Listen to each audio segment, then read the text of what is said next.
Okay, welcome students. Welcome to the next chapter, process state transition with suspend and resume. Yes, so we have already discussed this 5-state model of a process. Yes, do you remember this? New state, ready state, running state, termination state, and waiting state. Yes, so what is this new state? If the process is in the new state, it doesn't mean that it has been created. Okay, so here the process is here is about to start. The next state is the ready state. So in this ready state, after creation of the process, it will go to the ready state. Yes, after ready state, it will go to the running state. So the process has been scheduled and goes to the running state. After running state, if everything goes well, then if the process is completed, then it will move to the termination state. Suppose if the process is in the running state, if the process wants to access some IO devices means, then the process will go to the waiting state. Okay, so so which means the IO request. So after completion of the IO request, then the waiting process will go to the ready state. Yes, so here we can there is IO response. After the IO completion, it will go to the ready state. Okay, so these are the what we can say. This is a basic 5-state model of a process. Basic 5-state model of the process. Okay, now this process, okay, what is this? This process is basically a non-preemption process. What we can say, it is a non-preemption. Just I'll write it here. Non-preemption. Okay, so this model, this process is the entire process is called is a basically non-preemption process. So see, when we talk about multi-programming, okay, so we cannot forcefully, so all multi-program will be running in this running state. Yes, so if suppose if we talk about a multi-programming, we cannot forcefully remove the process from the CPU.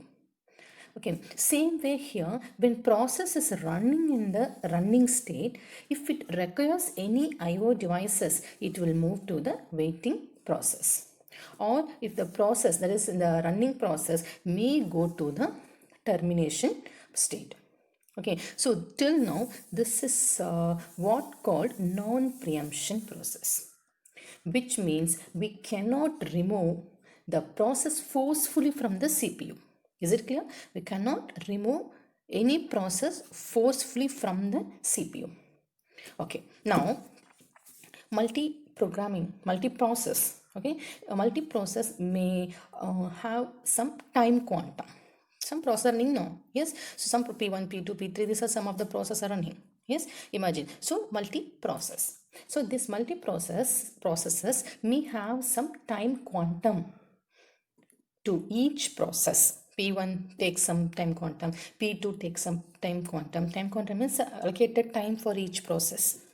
Okay, if time quantum completes, then the process would be removed forcefully, and we can say that process can be preempted from the CPU and again go to the ready state. See, I'll draw here. Yes, so from running state to ready state, we can say that time quantum.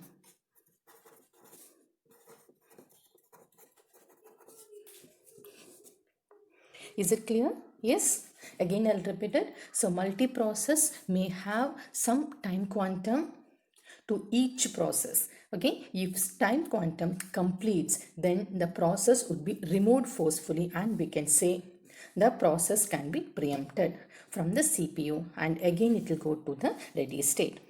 Yes, the running process is now moved to the ready state, maybe when time quantum expires. Okay, or the second thing is we can say priority. Second thing is what? Priority. So if another process has a higher priority, then the process is running now. Okay, so there are various processes are running in this running state. Yes, so here currently imagine one process is running. Okay, suppose if another process that has a higher priority than the process is running. Okay, now what OS will do now is it will remove that running process from the CPU, and the CPU will allocate the process which is having the higher priority.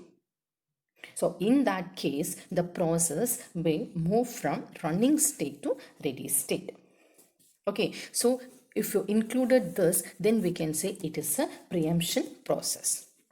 Is it clear? Suppose if this, what we have drawn here, yes, so if this part is not there, if this transition is not there, then we can say this process is a non-preemption. Okay, if this process is included, then we can say this process is a preempted process. Yes, is it clear now? Yes. Now the next two states are there. There are two more states are there. The two more states are, okay, I'll write one state now, suspend ready. Next one more state is what? Suspend ready. This is another state. So these 5 states are considered as a basic 5-state model process. Okay, normally we'll be having only these 5 states. Okay, now in this suspend and resume, this process state transition with the suspend and resume. So here we are going to have 2 more state. One is suspend ready and another one is, I'll write it here, another one is suspend block. Suspend block. Okay. Okay, we'll see here. Okay, so the suspend ready and the suspend block. So when the process will move from ready state to the suspend state, when this process will move from ready state to suspend state, this is known as suspend. Okay, when this ready state to suspend state, when this will happen?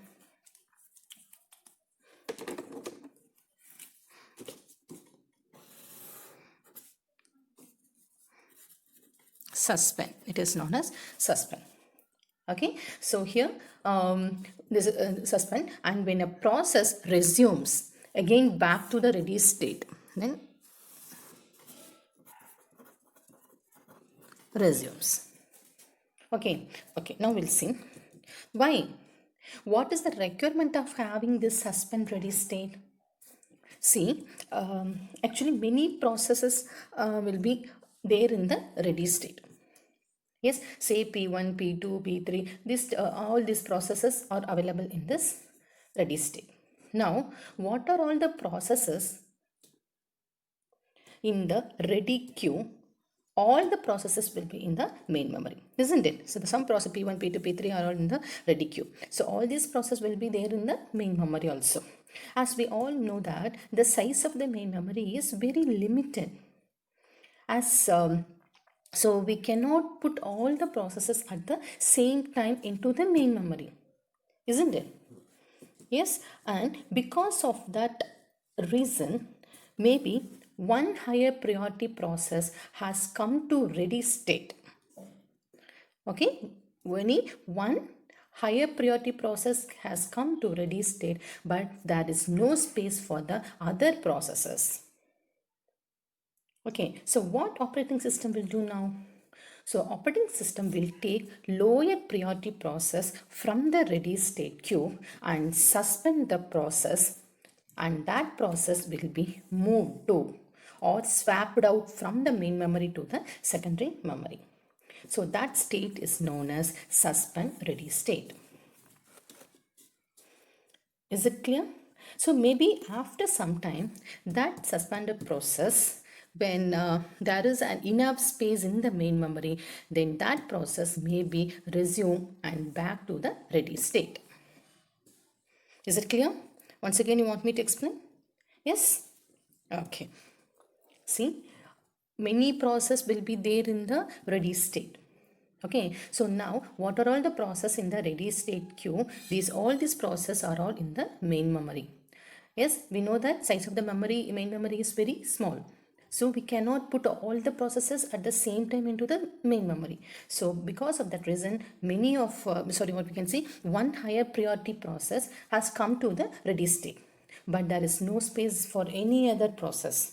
So what operating system will take the lower priority process from the ready queue and suspend the process, and that process will move to or swapped out from the main memory to the secondary memory. That state is known as the suspend ready state.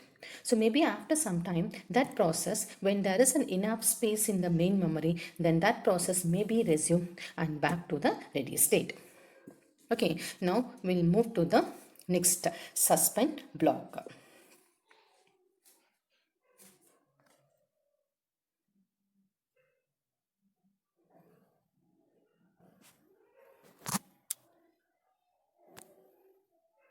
Wait or suspend block. So when a process will move to the suspend wait to this state, when a process will move, see, when more and more processes are coming from the running state to the waiting state, this waiting state may also hold some process. Yes, so the size of the memory is very limited. So at one time, the memory will be blocked. Yes, or the memory will be exhausted. So and what that operating system will do now? So that time the operating system will pick some processes, okay, and swap out these processes to the secondary memory. So that state is known as suspend wait. Suspend wait.